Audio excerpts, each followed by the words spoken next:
Assalamualaikum warahmatullahi wabarakatuh. Apa kabar Ananda di rumah? Alhamdulillah, hari ini kita bisa melaksanakan pembelajaran pendidikan agama Islam kembali. Pada tayangan materi hari ini, kita akan membahas tentang Asmaul Husna. Selamat menyaksikan. Kompetensi dasar pembelajaran hari ini sebagai berikut.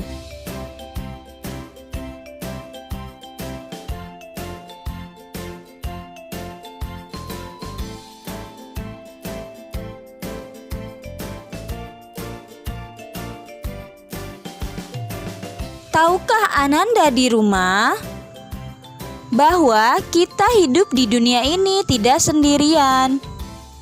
Kita hidup selalu membutuhkan bantuan orang lain. Tidak semua yang kita butuhkan dapat kita buat sendiri. Untuk memenuhi kebutuhan sehari-hari, kita butuh bantuan orang lain. Sebaliknya, Allah Subhanahu wa Ta'ala tidak membutuhkan bantuan siapapun juga.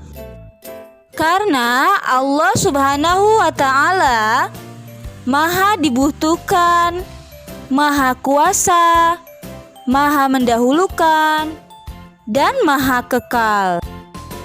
Atau disebut juga As-Samad, Al-Muqtadir, Al-Muqaddim, Al-Baqi.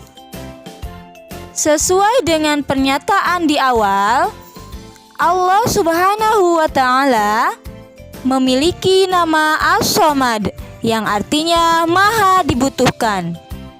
Allah Subhanahu wa Ta'ala selalu senantiasa membantu kita setiap saat dan dimanapun kita berada. Maka kita sebagai manusia hendaklah saling menyapa dan saling membantu. Contohnya, ketika teman kita sedang mendapatkan musibah, hendaklah kita membantunya. Atau ketika kita melihat seseorang dalam kesulitan, hendaklah menolongnya. Nah, bagaimana cara kita mengakui atas sifat as-samadnya Allah Subhanahu wa Ta'ala? Yaitu, pertama, menjadikan Allah Subhanahu wa Ta'ala sebagai tempat meminta yang utama dalam semua keinginan kita yang baik. Janganlah meminta kepada selain Allah Subhanahu wa Ta'ala, atau disebut musyrik. Yang kedua, berusaha menjadi orang yang bermanfaat bagi orang lain dalam kehidupan sehari-hari. Yang ketiga, berusaha membantu teman di sekolah ataupun di rumah dengan tenaga, pikiran, dan tutur kata yang santun. Selanjutnya, Allah memiliki nama Al-Muqtadir yang artinya Maha berkuasa.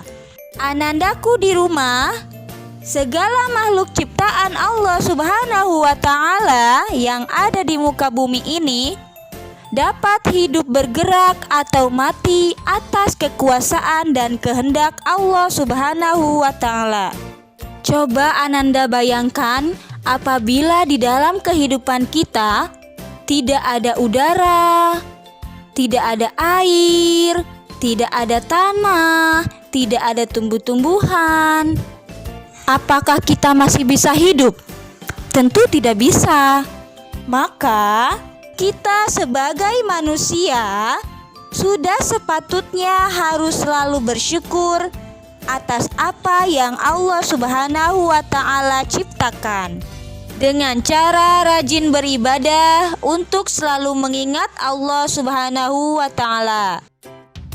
Oleh sebab itu, marilah kita terapkan sifat Al-Muqtadir Allah Subhanahu wa Ta'ala dengan cara sebagai berikut. Pertama, menjadikan Allah Subhanahu wa Ta'ala sebagai tempat berlindung.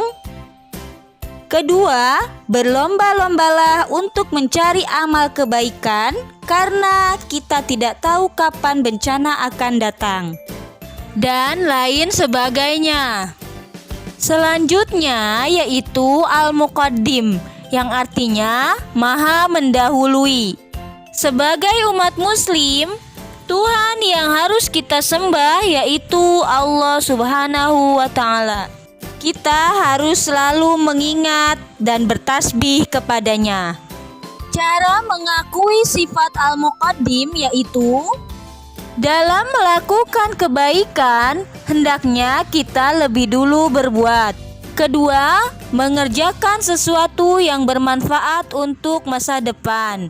Dan jangan mengerjakan perbuatan yang sia-sia dan merugikan orang lain.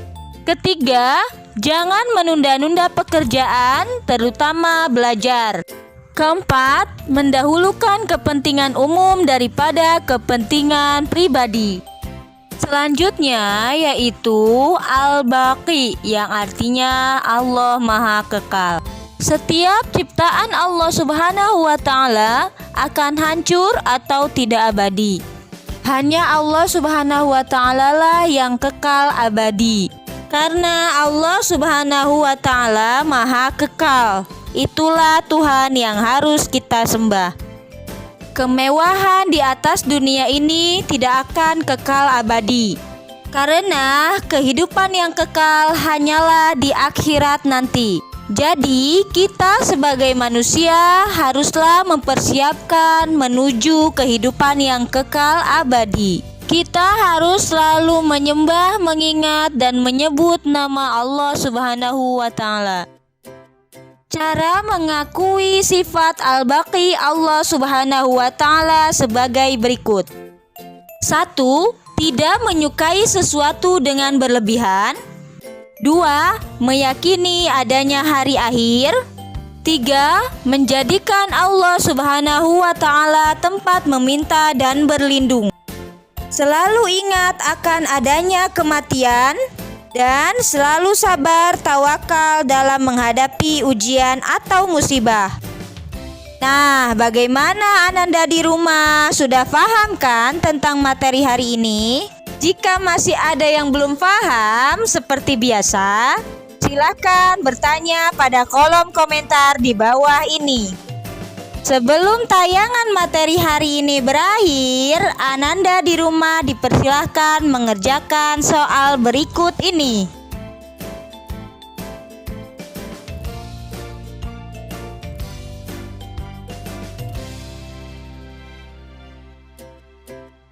Semoga tayangan ini bermanfaat dan mohon maaf jika ada salah dalam penyampaiannya. Selamat mengerjakan dan tetap semangat.